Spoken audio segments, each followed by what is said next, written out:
on a de la chance parce que Gabrielle a été prise, donc elle a été prise très tôt à la crèche, parce que moi j'ai dû retravailler assez rapidement. Et ils l'ont gardée malgré toutes les petites sorties qu'elle a pu faire du fait de ses nombreuses hospitalisations, parce qu'il y en a eu vraiment beaucoup avant l'annonce du diagnostic. Et ils l'ont quand même gardée en se disant, bon, elle progresse à son rythme, mais nous on la garde. Et l'année dernière, donc rentrée 2023, non 2024. Non, 2023, pardon. Rentrée 2023 de l'année dernière, ils l'ont reprise, mais ils l'ont fait retaper la section des bébés. Donc, elle n'était pas encore assez développée pour passer chez les moyens. Donc, mais bon, ça nous a fait sourire. On s'est dit, bon, la pauvre, elle commence par redoubler la section des bébés. C'est pas gagné pour la suite. On ne savait pas encore ce qui nous attendait, mais voilà, au moins, là, elle est gardée à la crèche.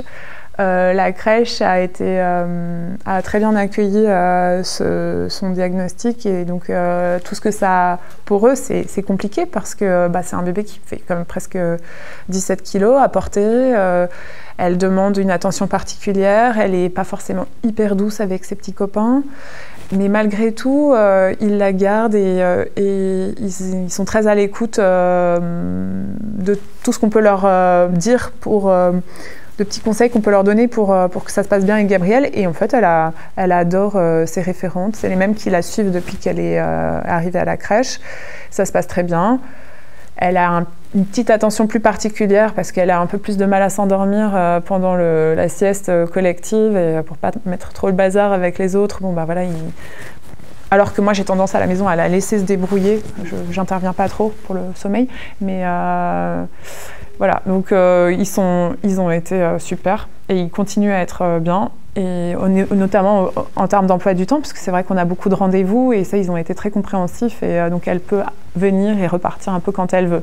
Elle a ce privilège par rapport aux autres. Donc pour l'instant, elle est dans une crèche normale, qui accueille pas forcément des enfants, j'allais dire handicapés, mais neuroatypiques plutôt.